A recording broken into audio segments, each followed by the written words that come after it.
The following is a presentation of iRacing on PTR TV. We'd like to thank all of our channel partners for their support. Please like and subscribe to the channel, and we hope you enjoy today's broadcast.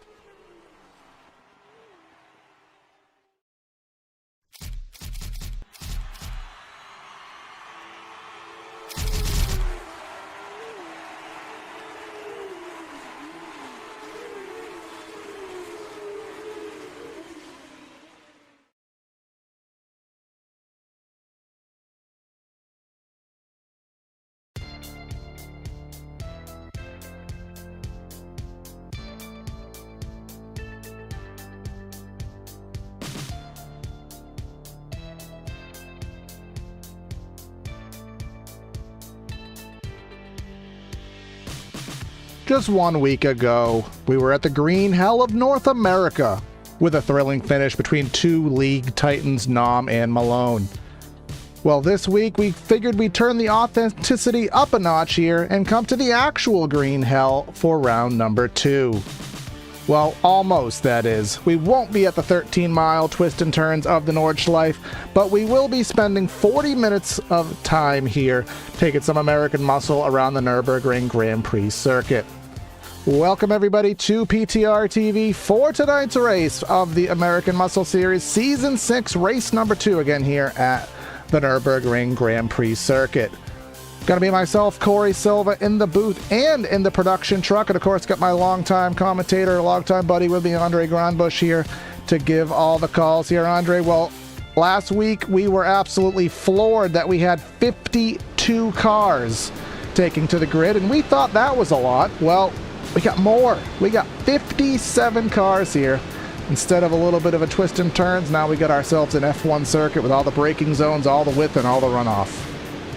Absolutely. You know, you tell me that we have 57 cars, and I have two immediate thoughts. Number one, awesome to see.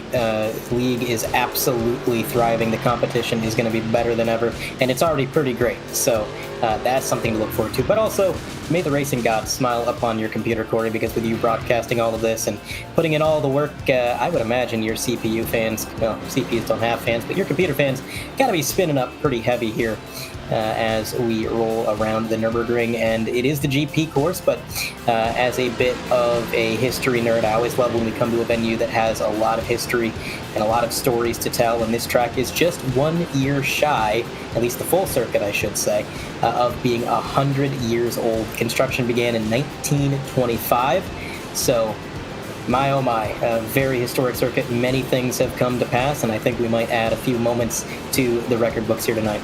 Yeah, we had that thrilling finish last week, and again, my as you said, my computer, all the gods here have my computer in your best wishes here, because this league is going to make me do an upgrade, and I don't have a weak one here. But catching the end of practice right now, and Matt Solarczyk is top of the board here. We'll bring up our ticker here on the left side of the display. We did make some changes here on the back end, so it shouldn't show laps.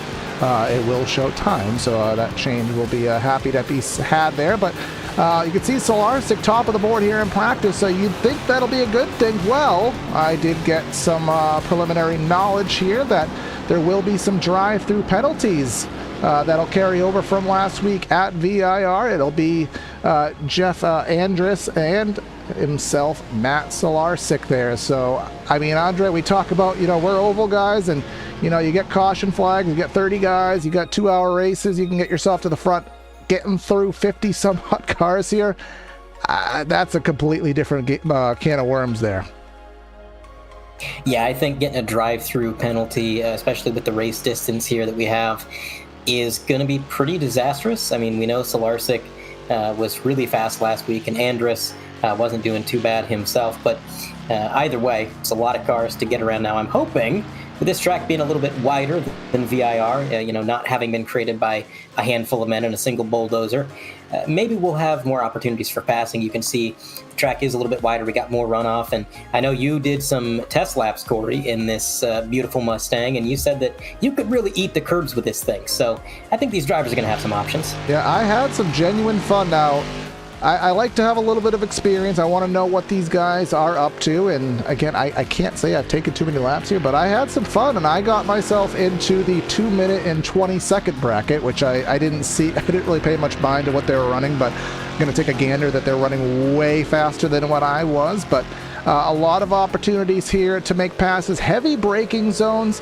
but then you do have to get that 3,600-pound Mustang to, be a little bit agile. Use your favorite word there, Andre, docile, through a couple technical bits. You get some fast chicanes, a couple S curves here. Some places on the track, you have to take it flat out, upwards of here in the Schumacher S. That's a fast left-hand corner, switch back right to the right. You have to take that basically flat out, but you're kind of almost elephant on a skateboard is the feeling there, Andre, trying to get that weight one side right to the other. Yeah, I can imagine the weight shift is pretty significant. This car, not the lightest, of course. It's not a sports car. It is a muscle car. So, weight reduction not on the minds of the team behind building this machine. And it is pretty much just a stock Mustang with some racing modifications and a slightly modified engine. And it is produced in the exact same factory, I should point out, in Michigan, that your average Mustangs are going to roll off of. So these guys dealing with kind of a hybrid. We talk about NASCAR being stock car racing. Well, this is, I think, maybe even closer to truly being stock car racing, because these are pretty much just slightly modified Mustangs going around this track trying to navigate these technical turns that were designed for all sorts of vehicles. And as you said, that weight shift is going to be pretty significant. I didn't think that chicane was going to be flat out. As you were telling me that, I'm watching that Mustang navigate through there, and I'm just thinking, that's flat out. How is he making Well, not that one. There are two of them here, and I would love to show you a track map, but our back-end telemetry software doesn't really have a good, it's not rendered in the background. Yeah, is that a song? Weezer? Say it ain't so. Yeah, it is. But I do have a miniature track map here, so you'll see all these cars turning their laps, and there are two chicanes under. So the one up here, as I'll use my John Madden Telestrator, this is a very aggressive chicane. But this little, where was it? Right down here. This is a little kink. That's the one that you kind of have to take flat out. You don't think you can, but you really don't have a choice but to do so here. But still waiting for times to come in here. Again, it's at least a 2.5 minute lap, give or take. So you have that out lap, and with 10 minutes, you're going to be lucky to get two in. Let's go find our last week's winner, which it is very hard finding people when there's 57 cars to scroll through here. On the back end, I'm just trying to find Eero Nam, but I will have to find him in due course here. But here we have on screen, that's Ed Sanchinelli here. He is going to cross the stripe. Is that going to be his first lap for time? Well, may have been an out lap. Yeah, did not register a time yet. So what are we going to be going? Here is Eero. We're going to be going Auto Club 2019 and nobody turns a time. I highly doubt that is the case here, but let's see what Eero is doing here. He's coming to the latter end of the circuit. Yeah, he's going to head down this straightaway coming towards the end of the lap, and I believe this will be a lap posted for time. I don't think it's his out lap. We'll find out when he crosses the stripe, but as we go to the onboard cam, you can see him working that steering wheel, just how much you really got to juke this car around through the corners. Yes, indeed the case here. And of course, my qualifying graphic is going to be broken here. So, well, it is what it is. We'll fix that up. We do have a time, though, Corey. Randall McGrew, first to post time, 2:12:56. And here they go. Lots of cars posting time. Jack Sanchez, 2:12:56, just 300ths behind Fabian Zweier. All the times coming in a slew. Zweier top of the board right now. Randall McGrew, Jack Sanchez, Luis Henriquez is going to be in the 2:13 bracket. Brandon Brush now posting his time. David Moore. It is rush hour here at the scoring pylon. But it looks like Eero Nam, last week's winner, going to immediately jump up the first driver into the 2:11 bracket. See if anybody can match him. Yeah, so that makes me feel really, really slow to know that I was 9 seconds off the pace here. But not much of a surprise. I figured they'd be 2:16, 2:17. Well, that's why I don't race with these guys. But Fabian Zweier up there, second on the board. And again, last week's, he fell back to third ultimately, but Matt Malone Where is he on the scoring pylon? I don't even see him up there, so maybe he did not have that first lap that he would desire, but they should have enough time for 2 there. Let's take a look at other drivers. We've got Dustin Allis on track at that number 44. The race spot car. We actually want to thank him because he did allow us to use his back-end timing here, ranked up gamers.com/live timing with Joel's real timing. Anybody can check that out. I know Andre's taking advantage, but we want to thank him for the generosity there and race spot counterports. But he is turning on lap, then Kevin Parrish. We got Charles Hosia there in the number 100 car. And just under 3 minutes left, and we have 32 times on the board. Again, a 57. That's something that's going to stick with me, Andre. Yeah, that is definitely. I can't recall ever commentating a race with that many cars. I said it last week when we had 7 less cars. So just pushing the limits. I think 60 is the maximum for any track on iRacing, but. As we continue on, Matt Solarczyk, who has that drive-through, has dethroned Eero Nom. Randall McGrew, P2. Didn't mean to rhyme there, but unfortunately for Matt Solarczyk, I think that pole position, if he were to get it, isn't going to do a whole lot of good with that drive-through. But provisionally right now, P1, Fabian Zweier. He was really good last week, too. He had a little bit of an issue and fell back through the field, but for the majority of that race early on, he was right up there. It was it was a pit strategy call. He pitted, it was when he pitted versus what time he pitted, all that nonsense. It just took him out of it. So, but now he is right up there. Again, look at Eero down P5, or McGrew and Eero separated down to the 7/1000ths of a second there on the back end. So some really close lap times there. So good stuff to see. But again, with our AM and Pro divisions, we did take the decision on the back end with the help of Randall there that we're going to, as we did last week, call this race as a single class. So our first driver in the AM division is actually going to be Charles Hosia back there in the 20th spot overall. Again, it's all 1-point system, just kind of different skill sets. That way you can feel like you're not getting your getting steamrolled over. But that's a 2:12.95 for Charles.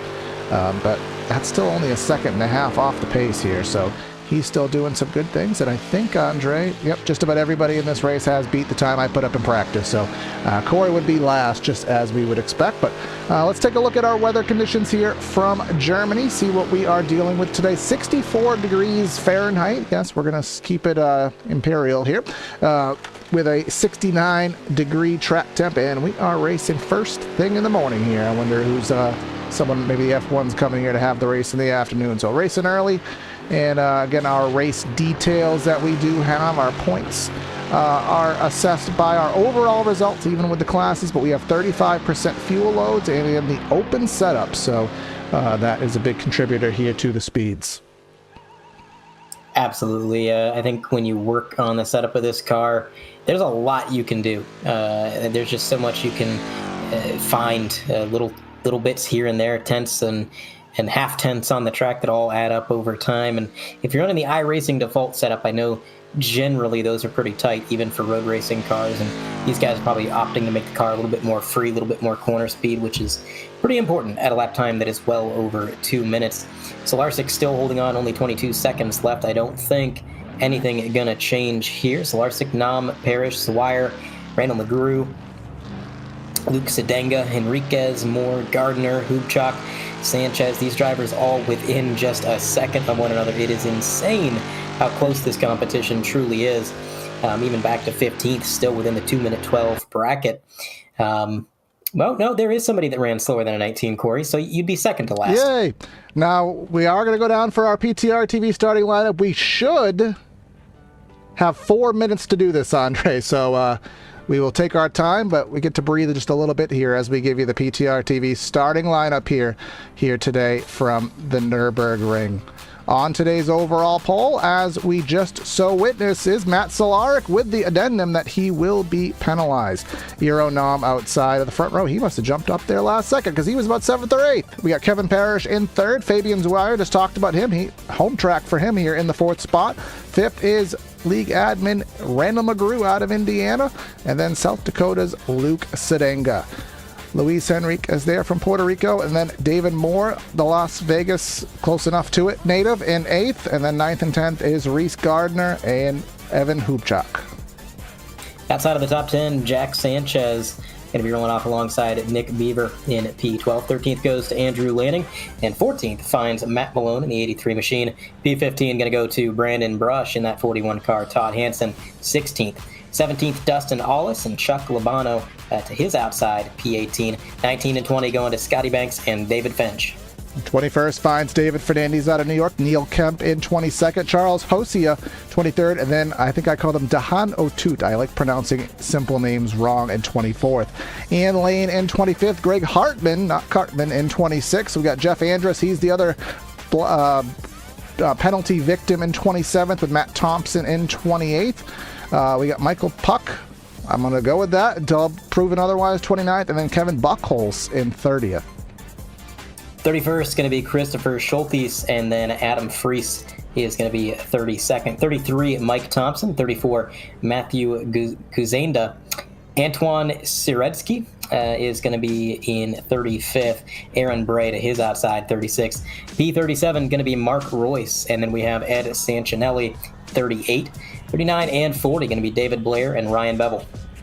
41st, Ashton Pfizer is with Jeff Besnard, the Australian native, in 42nd. Gary Winters in 43rd. Merle Eschman in 44th. 45th is Mike Nico, and Scott Brooks, 46th. Just can't believe we have numbers this size. This is nuts. Levi Powell out of Dodge Center. I like that name, 47th. Tom Wendt, he's going to go from that 48th spot, 49th and 50th. Again, just never said that before. Brandon Smith in 49th, and then 50th is Greg Brockway. And outside of P50, Jay Bast is going to be at 51st. Jay Little, it's the J&J show back there. Stefan Price, 53rd. John Casey, 54th. 55th going to be Kevin Becker. And Ken Estep is going to be 56th. And rounding out the field, only in 57th place going to be Freddie Weaver. Did not post a qualifying time.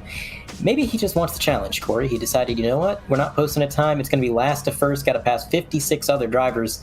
Quite the challenge, but Yeah, quite the challenge indeed. Now, the awkward part right now is I don't think the lights work here, because this is an old rendered track on iRacing from like 2015.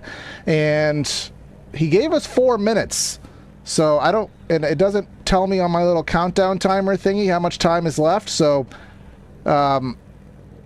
don't really know how much longer we have, so we're just going to be surprised, but at least we're prepared this time. If you watched us last week, we were kind of waiting to the last. All of a sudden we're just like, oh hey, there we go. But yeah, we are ready and raring to go. I'm just going to wind up and say it's going to be about 15 seconds. So I want to thank everyone tuning in to PTR TV, American Muscle Series, Season 6, race number 2 here from the Nordschleife. We got the Nürburgring, not the Nordschleife. We got 57 Mustangs. Matt Solarczyk is going to start from the front row, but he's going to have a quick penalty to boot. So I think here we come. I think we're getting ourselves situated here. The lights will go on in an invisible manner, and the green flag flies here from the Nürburgring. 57 Mustangs going to rumble down into the corner, except for the one that's off in the grass. We'll see if he can rejoin safely there. It's going to be 4, sometimes even 5 wide in one of the most chaotic stationary camera shots I have ever witnessed. I cannot get over. This is almost majestic as you see them file in. Does it end? It never ends. It's just car upon car, 3, 4, and 5 wide, and they're managing it pretty well. A lot less chaos than we had at VIR. I'm not seeing too much smoke towards the back of the field, but out front they do find themselves single filing. I believe it is going to be Solarczyk holding on to his lead for the time being before he has to serve that drive-through. Iro Nam, P2, Fabian Zweier, 3rd, Kevin Parrish, 4th, Luis Henriquez, P5. And as we head through this left-right complex, a little bit of smoke may have some trouble further back in the field. And it looks like most everybody's making it. I'm not sure what might have happened. Could have been an iRacing thing where it just showed some smoke where there was fire. I am getting a trigger that something may have happened to Randall McGrew. Oh. Yeah, well, he was in the top 5. He qualified pretty well. And, well, that is not what he wanted to have happen. But he is back there, and no man's land, whatever position that may be at the given time here. But up front, it looks as though Solarsic has a little bit of a lead, but again, that's going to be all for naught as he is going to have to pit. So that would give the lead to Eero Nom in short order, followed by Zweier here. But it looks like Nom's going to try to get the lead au naturel. He's not going to want to get it via that methodology. Other wrecks that we may have had, perhaps with Reese Gardner. Reese Gardner going around here, and I think that's Brandon Brush that went around. That 94 dead blocked in the middle of the racetrack. So, you know, with this many cars, where do you go? Like, literally, what amazing snake jog until he finally managed to tow. I guess you could say he brushed against him. All right. There we go. I wasn't ready for it. I was not ready for it. Are you ready for it? Taylor Swift just made it better, I think. So, you know. Yeah, I would do a Taylor Swift are you ready for it joke, but then I'd probably get copyright infringement here. So now Fabian Zweier is our leader. What happened to Eero? Why is he in the pits? He wasn't penalized from what I was told. I'll tell you what, Corey, you keep talking. I'll double check the penalty channel. He definitely looked like he just served a drive-through, so I'll see if that's from last week or what happened. Yeah, I mean, I got direct notice from 2 penalties, but if there was other ones, I was not able to see them. But either way, up front, Fabian Zweier and Kevin Parrish. I actually just raced Kevin Parrish in a PCC race last night. I didn't see him on track because he was that far ahead of me, but here he is in that 69 car, battling with Zweier there. Super furless nipples. I did not write that. That was entirely out of his keyboard there. But now we know the state of his chesticles there. So good knowledge. But going back a little bit further, Little Chicken Racing. I think that's Kevin Buckholz. He is battling with that orange mobile, which is Mark Royce, and then that kind of blippy colored car of Todd Hansen there in that 32. That's in the mid-20s. Scroll back and try to get everybody some love here. That's what we were actually told to do that too. Oh, who has our name on the hood? Because now they're instantly our best friends. Who is that? That is the 148 of Jeff Besnard here. So, geriatric racer, you're old, but you're lit. So, 74. Wow. Does not look 74. I have. That's got to be an old picture, because if he's 74... It was. That picture was like 7 by 2 pixels, and I'm not even exaggerating here. I had to edit it, but all is well, because you have our name, so those are the best 14 pixels I've ever seen there. But Zweier holding on to the lead up front. My computer really doesn't like rendering the back of the field here, but it's doing a decent enough job for the time being. Parrish holds that inside in Coca-Cola curve, a little bit tighter, but not enough to get a run. See if he can get a slipstream down the front straightaway into the Hog Hacking corner. I butchered that name royally, but that is what it's called. 2/3 of a second back. Henriquez and Serenga, 3rd and 4th. And here comes a dive to the inside. Now he's going to be on the opposite side of the corner here through the arena section, which is going to be unadvantageous, but side by side, you got plenty of space here, unlike VIR. Tell you what, Corey, you got to be careful with that. You go hog hacking too much, you're going to go blind. But I did just read it through the penalty channel, and I don't see anything for the 78. So if he had a penalty, it was something that occurred this week. It could have been a jump start, is the only thing I can think of. It may have been he got on the loud pedal just a little bit too quick. Because that was, lap 1, and I didn't see any other egregious infringements. So we're going to go with that tentatively, that he just happened to get on the throttle a little bit too quick, had to serve that drive-through. In the meantime, it is the 69 of Kevin Parrish out front. He's got 0.4 of a second over Fabian Zweier, looking for a little bit of redemption last week. Now, from what I gather, Corey, I don't think Fabian's fall-off last week was necessarily the strategy.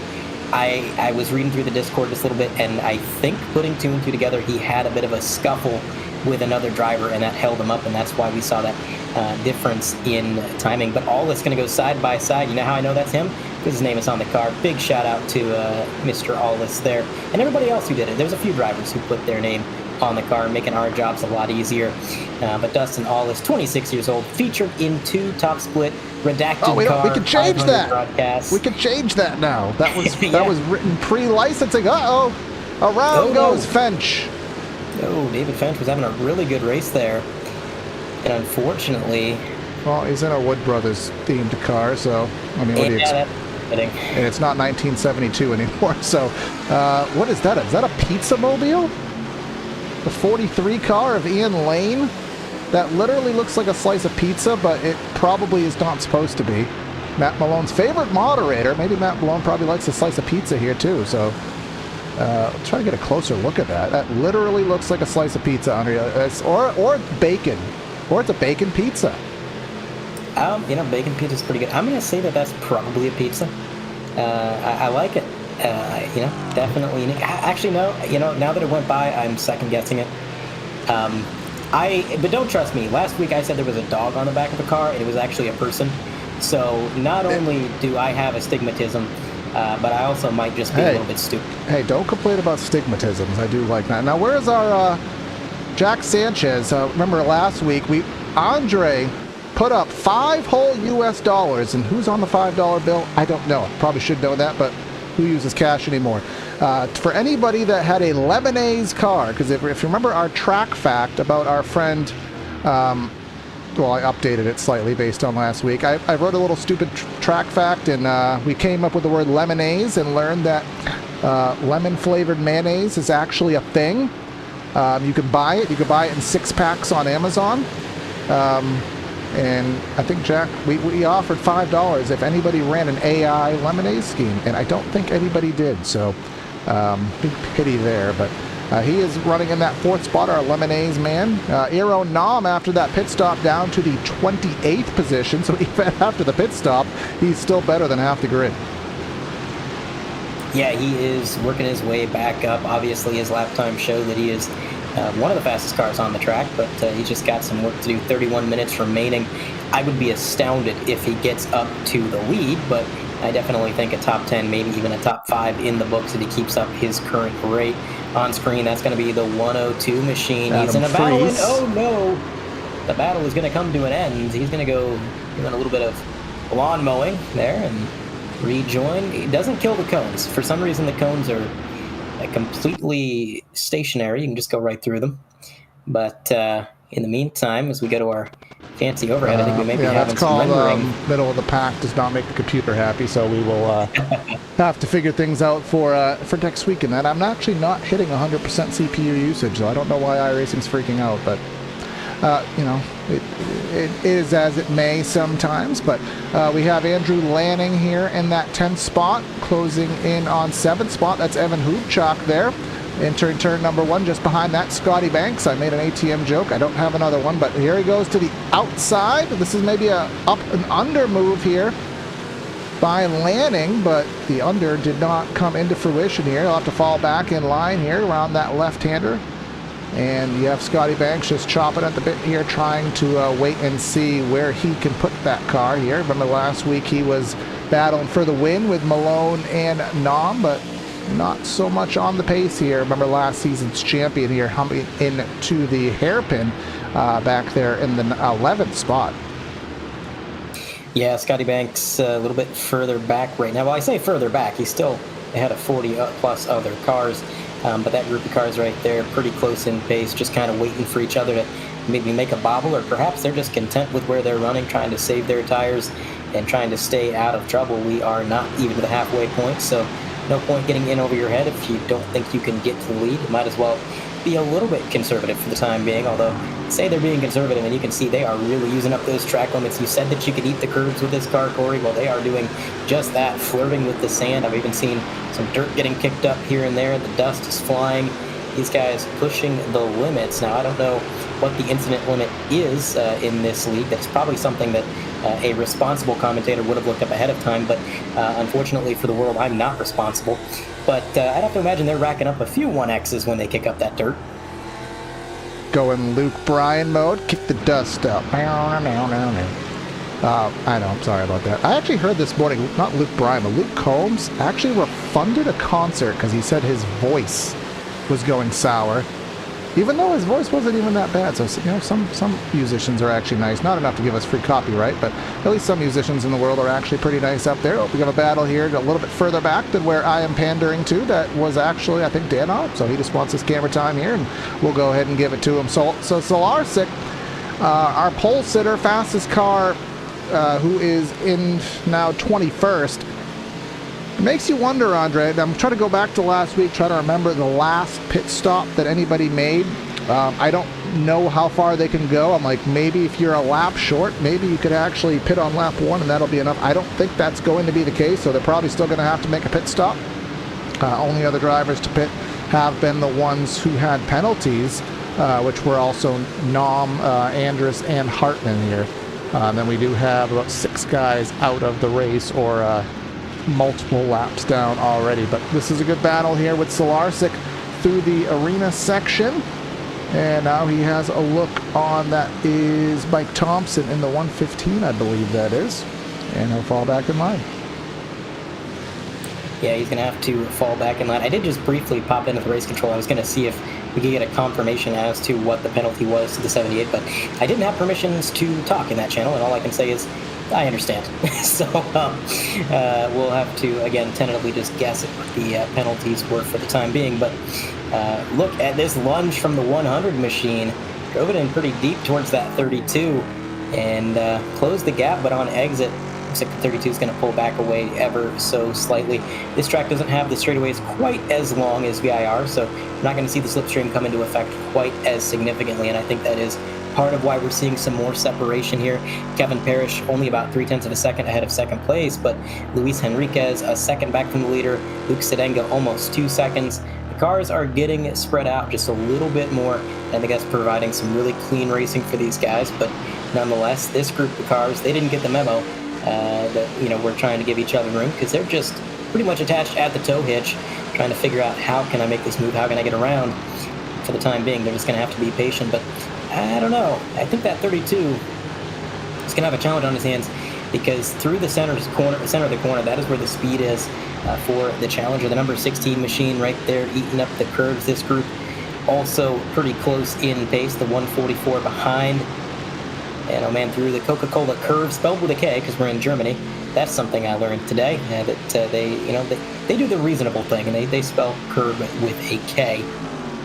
A curve, I should say, not curve. We do too, but curve. Yeah, English is obviously the most phonetically plausible language here. Diving off into turn number 1 is the number 144 there. Mark Royce tried to get underneath Thompson there and almost scared Thompson into oblivion here, but trying to do the little over-under move is Royce, but he's not able to do so. That's Randall McGrew. Remember, he started up front and then had his first couple lap follies there, that spin on lap number 1 for McGrew, and now he's up to 21st, so he's technically ahead of Eero Nom. So penalty aside, we got another PTR TV logo in there, so kudos to those who are joining us here with our, this is going to be a long-term partnership, barring that they don't hate us and we don't suck at life. Anything is possible, but we are planning on this being a long-term partnership here with AMS, so look forward to some coverage here into the future and gaining some good racing here and getting to know these guys and all that fun stuff. But going up here to the overall lead battle, Kevin Parrish has been up by 0.4 of a second, Andre. You can see here on the ticker, that is 0.3 of a second. 0.3 of a second in these Mustangs is not really that much, at least on in physical terms here. We'll bring up the battle graphic, and you can see that's a live 0.3 of a second, but that's really only 2 car lengths. Yeah, no, he is well within striking distance, absolutely. As they go into the corner, you see those brake lights ignite, and a little bit of a wiggle there out of the leader, although I think everybody's getting a little bit unsettled when they're rocketing through the corner at these speeds. So really just waiting for a slip-up, I think, at this point. They're pushing these cars to the absolute limits of the lap times. I don't think there's too much more to be found to get them on raw pace, but in a race that is 40 minutes long, and a lap time that is 2 minutes long, there is plenty of opportunities for somebody to slip up, make a mistake, and you just got to be vigilant. You got to be waiting for it, ready to strike. Luis Henriquez, he was over a second back from the leaders. He has closed that gap. He has joined this battle up front, and now it's going to be a 3-player battle for the first step on the podium. These 3 breaking away a fair bit from Luke Sedenga, who is spearheading his own little pack back there. Jack Sanchez, David Moore, a part of it. This battle contact looks like the 163. Does he gather it up? Yes, he does. That's Aaron Bray, a little off-track faux pas, but nothing that was catastrophic, so he will carry on and continue. Come on, iRacing, cue me up some cars here and not die on me. And nothing to do with my computer. I have a 10-core processor at 5 gigahertz, so we're not trying to do this on a 4790 or something like that. iRacing is a very intensive CPU sim, so to bring this at a modest level of graphics, it's actually happened even on the back in the day with the Pro Invitational and stuff like that. You would see CPU flashing even on the top tier broadcast. Actually, that famous Kyle Larson broadcast, Andre, Alan Bestwick was in the booth for it. It was unwatchable with how bad the cars were blinking. So it still has not been an issue that iRacing has solved in these mega big packs, but luckily old Bessie is playing through pretty nice for us here as we are just about at the halfway point in today's race. Yeah, 22 minutes remain as we continue our way around this track. No pit stops have been made as of yet. Everybody's staying out on track. Scotty Banks, I should point out, has picked up 2 positions since we last checked in on him. Dustin Wallace, Evan Hoopchalk falling back. So that number 1 car making modest progression through the field. He's got about another second up towards Nick Beaver, who has the fan club in chat. There are a lot of Nick Beaver fans here on PTR TV. No. So if you're pulling for that 10 car, he's up in 8. Now, what's his mood right now? Do you think he's happy? Or is he angry? We're going to call him Daggett. What was the other one? Daggett and, was it Norbert? Norbit, yeah. Norbit. Yeah. Angry Beavers. Oh, my goodness. Yeah. I was confused for a minute, and then I remembered. Okay. Yeah, well. Yeah, he did.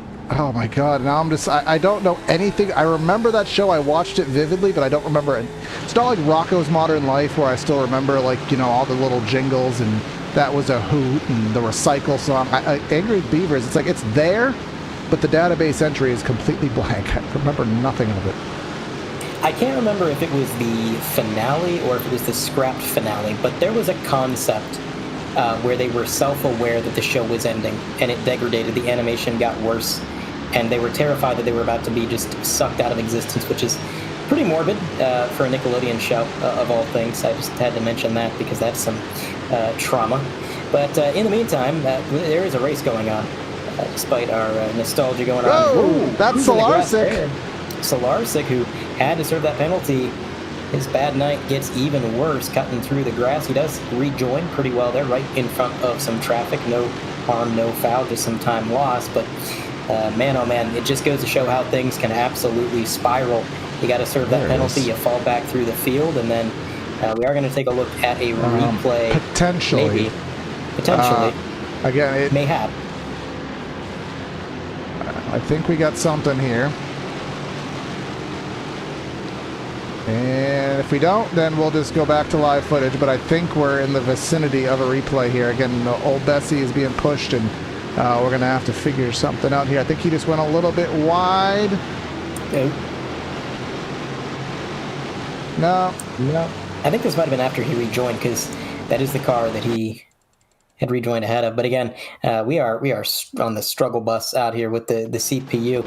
I'm not sure. I think you need a NASA supercomputer for 57 cars to this broadcast. I can't blame you. There are some things that I could do. I mean, CPU-wise, there are minimal things that you really can do in this configuration. Like, again, I have 10 cores at 5 gigahertz with a, I have a 30 generation card, which is more than enough. But again, with the limitations of the iRacing infrastructure, pushing 50 plus cars. I mean, there's one more thing I can do. I can probably dual PC, which I probably can run the overlays off my laptop next week. But this is a good problem to have. This isn't, a driver can turn down to like 20 cars, and I can't do that. So, but as long as we stay focused on one battle, the other cars are kind of called out of the scene, and it pretty much makes it okay. So that's kind of why we're going to stray away from replays unless something worth the risk comes on screen right now. But Kevin Parrish, he has been holding on now. I have also been told, Andre, this was about Eero, that Eero would stay in second, not because he had second place speed, but because he wanted to save fuel. And I really have a suspicion that's what Fabian Zweier is doing. He is just keeping that gap so consistent at about 3/4 tenths that I really just think he is, maybe trying to save a little bit less than he'll have to take. Just as I say that, it looks like he takes a look. Yeah, I was going to say, I'm going to go the other way on that. These two drivers have pulled away from Luis Enriquez again, who had joined them at one point. I think the reason they're pulling away is because Fabian is pushing Kevin Parrish. He is applying pressure, making him drive that car just a little bit harder, click off faster lap times. Yeah, saving fuel might be beneficial. It does take a very long.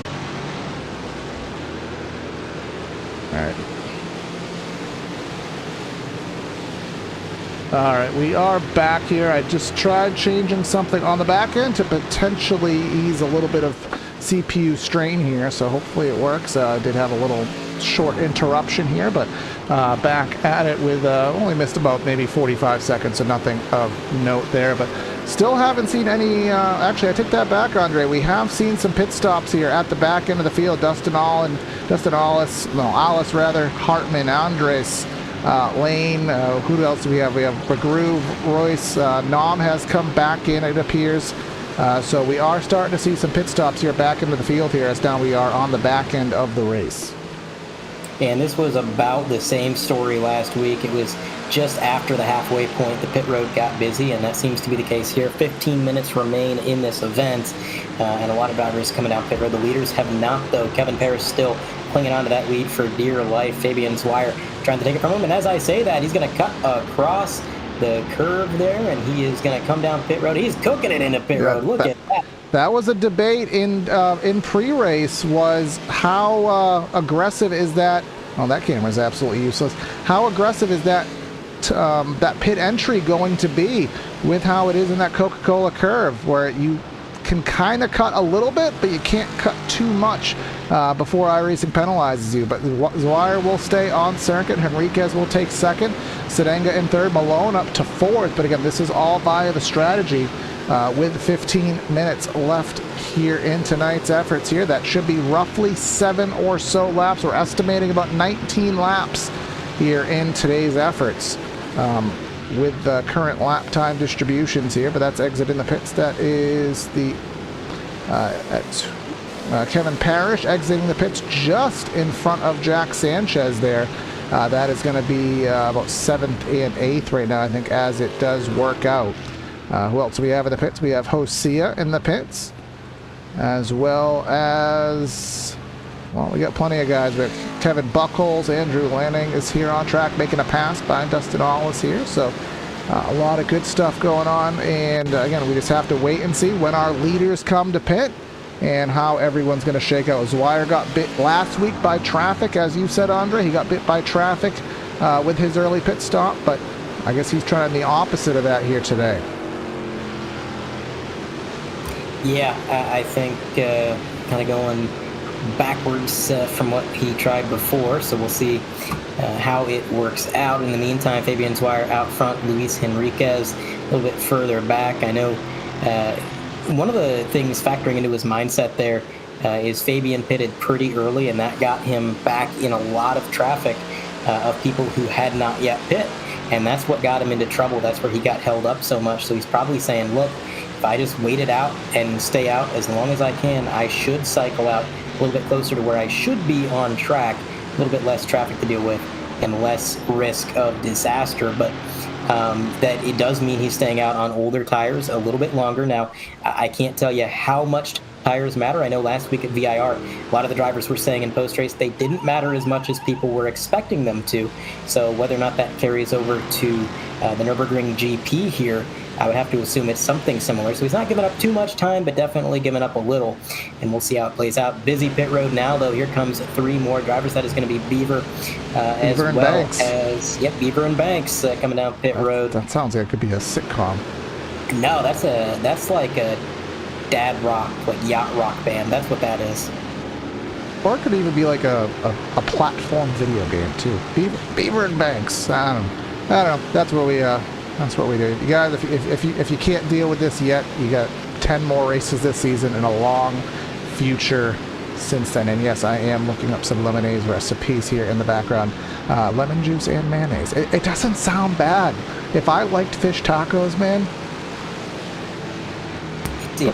The problem is you have to buy like a 6-pack, and it's like I'm not willing to take that much of a gamble here. But exiting the pits, we got some drivers merging. This is going to be fun. Entering turn number 1 here. We got guys heading out to that blue cone right in front. That's I think that was Hansen there, and that I call it the Blippy car because it's like the orangey and teal blue. Not quite Blippy because Blippy is orange, but it's close enough that I'm probably just going to call it the Blippy car, so I apologize for that in advance, Todd, but, you know, first impressions are what stick here. So Fabian Zweier still has yet to pit, along with the top 4, Henriquez, Malone, and Labano.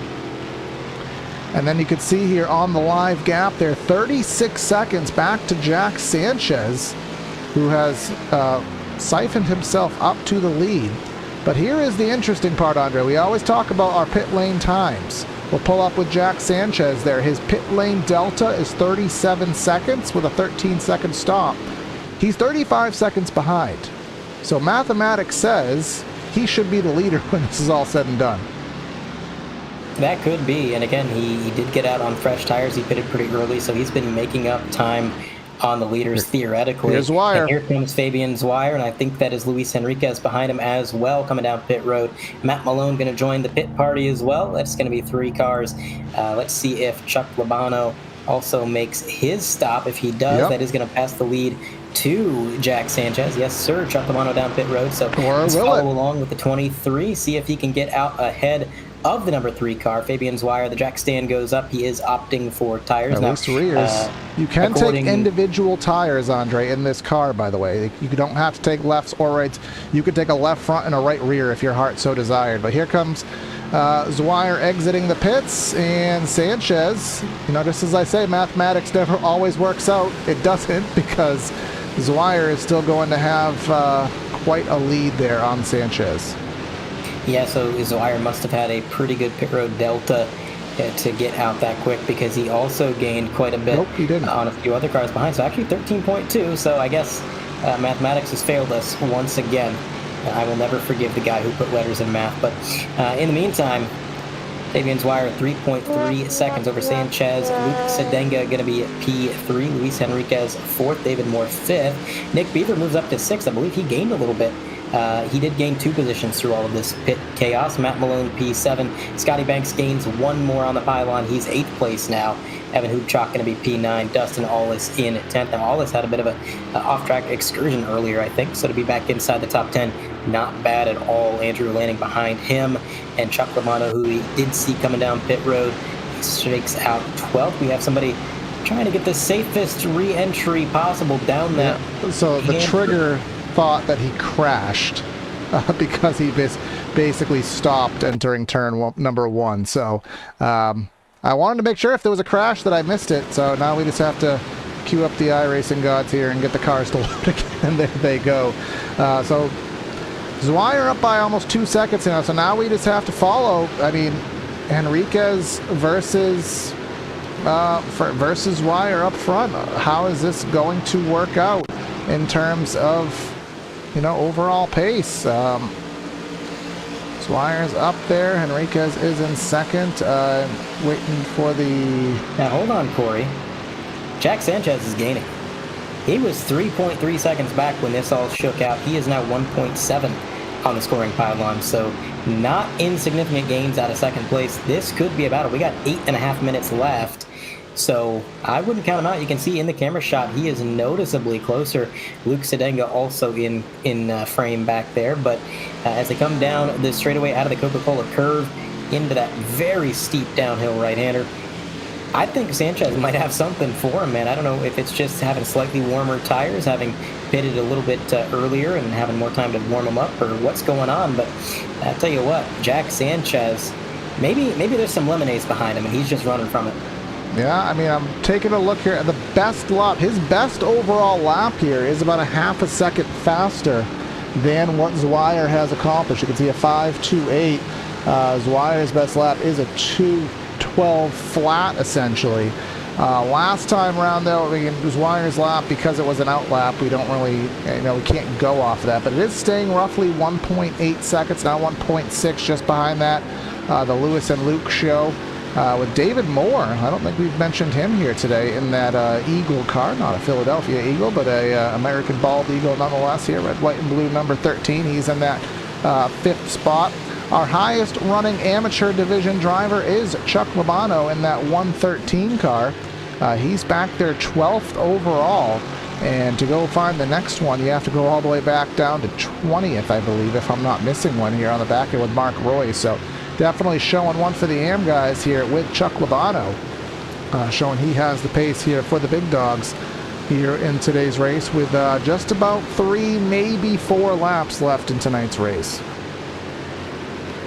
And I should point out, I think we may have missed this, but Solarsik took it to the garage. He said he had enough fun for one night, and that is going to be P54 on the pylon when it is all said and done for a driver who realistically had pace to contend for the lead. So a very unfortunate race and weekend, all stemming from that penalty he got early on as a result of last week's actions. But in the meantime, look at this battle here. The Motorcraft Wood Brothers machine back at it again. These two, I don't think, have gotten away from each other so far. Down to the inside, he's going to eat that curb, see if he can't make a move. But on the outside, look at that, the 35 of David Fench is going to rocket back into position. Randall McGrew gets a little bit more exit speed, though. Back to the toe hitch he goes. Now on the driver's side, it's going to be on the outside of this sweeping corner, should be flat out. And it's going to set him up pretty good if he can just stay at the quarter panel. He does. Into this chicane, he's going to have a good opportunity, but is he going to lift and give it to him? No. Two drivers side by side. Neither wants to give. Like two trailer park girls, McGrew goes around the outside there through the chicane, gets the lead, and then just behind him, another one trying to go around the outside. Don't see that one too often here on road circuits. Going 2 for 1. Motorcraft loses 2 on the straightaway there. That is, I'm losing the names here as it refreshes here. That was the Fench, as I think that was Parrish gets by him.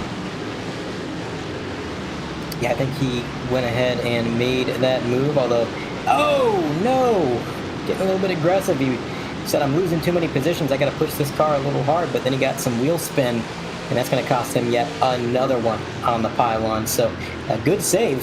He definitely could have gone the rest of the way around if he wasn't driving heads up, but unfortunately making a little bit of a bobble there. In the meantime, I said Jack Sanchez was catching Fabian, and he was at the time, so don't call me a liar, but in the meantime, he has started to drop off pace just a little bit. The gap is 2.6 seconds where it seems to have stalled out. Luis Henriquez spearheading his own little pack back here, right ahead of the 51, Luke Sedenga, David Moore in the 13, Nick Beaver also in this group.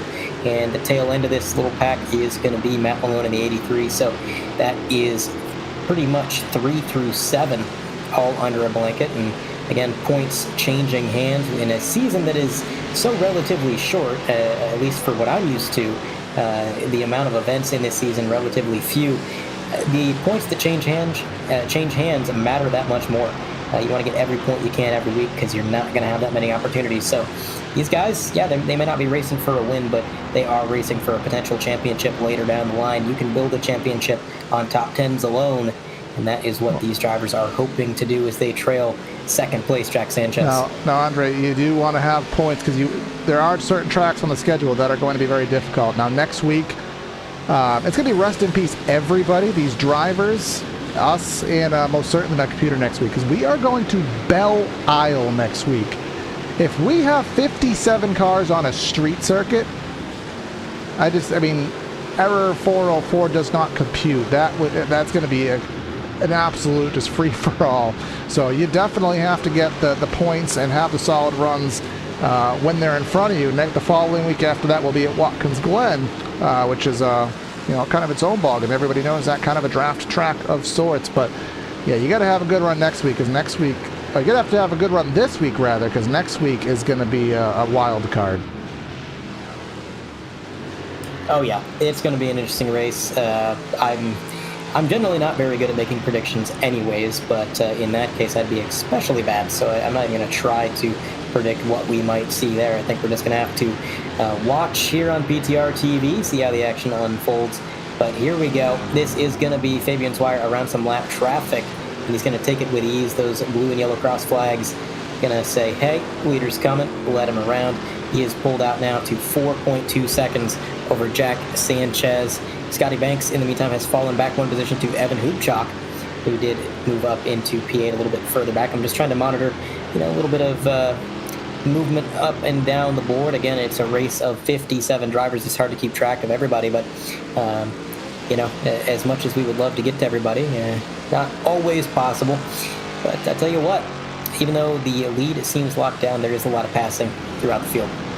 That's exactly that. Is just kind of scrolling through one final time here as we are closing in on that awkward point where, I don't know, it's not going to be that awkward because we are going to be taking this lap with less than the average lap time left. So this will be the white flag lap here. So we'll finish this one on 18 laps rather than 19. Barney the flagman, I don't think I have a Barney cam here today, but he's going to wave that white flag, and if he's not going to do it yet, he'll do it at some point during this lap. But this will be the white flag lap for Fabian here with a 4.6 second lead over Jack Sanchez, with Luis Henriquez in an absolute gaggle. I hate saying the word, but there's no other word to describe it. Matt Malone tagging in on the back end there, but here comes Sanchez getting absolutely murdered on the rear bumper there by Luis Henriquez. Yeah, this is the white flag lap, so he knows if he wants to get another step on the podium, he's got to strike now. Pressure is on. And as that 23 has been slipping a little bit in lap time, falling back from our leader, Luis Henriquez has been watching that. And he has been stalking that 23 like a vulture, just waiting to get around him. And I don't know if he's going to be able to pull it off, but he is swinging that car all over the track, looking for a door to potentially open. Looked outside, it wasn't there. Looked back to the inside, wasn't there either. Had to stay on the bumper. Now down the wide open sweeping corner. Can't quite call it a straightaway, but it may as well be one. Now into the right-hander again, driving it in so deep to the quarter panel. Doesn't quite get close enough. I think if he's going to make a move, the final chicane may be the place. We saw a couple overtakes happen there earlier tonight, Corey. So if he wants another step, that might be the spot. Yeah, he's going to go through the Schumacher S and then up to Michelin Curve, and then that basically starts the final end of the lap here as up front Fabian Zweier. He is already up through Wansteiner Curve, I believe that is, and he will head through the Advan Bogen. There's a reason I didn't say any of these names here all race, and finally through that last chicane, and then we'll catch that battle coming down to the stripe. Fabian Zweier last week had a solid opportunity at the race, but the pit strategy did not work in his favor. Tonight, he had a good starting spot. He had a couple guys have penalties right off the get-go, and that gave him a clear flag to victory. He's going to come off the final corner here, come off Coca-Cola curb. He might grab a Coca-Cola because he's going to get a hometown win. Fabian wins at the Nürburgring. And that was a well-deserved win. I mean, he just ran a flawless race, pulled the pit strategy just right, learned a little bit from last week, and Jack Sanchez gave it his all. I mean, he was absolutely throwing everything but the kitchen sink at it, just couldn't quite get to him, and looks like Luis Henriquez is going to come up just short of taking second as well. Third place for Luis. Luke Sedenga P4 and David Moore rounding out the top 5, but they are still crossing the line on this static cam. A lot of cars still yet to finish up their race. Man, oh man, 57 cars, and got to tell you, Corey, that was a pretty clean event. A few scuffles here and there, but... Yes, it was. It was clean and stressful here. My computer got a workout here. There goes Randall McGrew after a tough one there. He is going to go ahead and just park it as they cross that start-finish line. But again, full marks go to Fabian Zweier here. He dominated this race. It was an 18-lap race, and he led 10 of them. Most of the ones he didn't lead were just through the pit cycle. So full congratulations go to him. But as he runs his cool-down lap, we are going to head to the top of the racetrack here from our scenic cam and go ahead and start the final rundown of results here for our post-race show. So I think most of these guys have finished, Andre, because with as many as there are, I'm sure some of them are still running, but I think it's enough of them that we can go ahead and give you the final rundown of results. Getting that victory here today by 6 seconds nearly, Fabian Zweier over Zach Sanchez there. Luis Henriquez in third. Luke Sedenga in fourth. David Moore in fifth. Nick Beaver in sixth. Matt Malone didn't quite have that same pace as last week. He's in seventh. Scotty Banks, the duplicate thought there in eighth. Evan Hoopchok and Andrew Lanning round out our top 10. P11, Dustin Allis. 12th goes to Chuck Labano. Ian Lane, 13th. Eero Nam, after serving that drive-through penalty, basically going to the rear of the field, brings it back inside the top 15, finishing at P14. 15th goes to David Fernandez. Dan Ott going to be 16th, or I guess on O'Toole, as you would say. Todd Hansen at P17th. Neil Kemp is going to be 18th. 19th, Mark Royce. And Charles Hosea is going to be P20.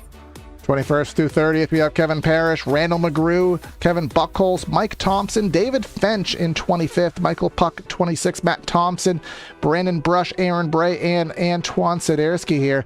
And just for the sake of getting these, respecting these guys' times, because they are, we do have our, we have 3 guys already waiting for an interview. We're just going to slowly scroll through, and you can see the remainder of results flash by here on the screen. Again, our 57 car grid, noted by Matt Solarsik there, all the way back in 54th after penalties and other issues aplenty here on the evening. Well, I don't see our overall winner here on the evening, but Andre, I do see Captain Lemonades in second, so I'll give you the opportunity to talk to him.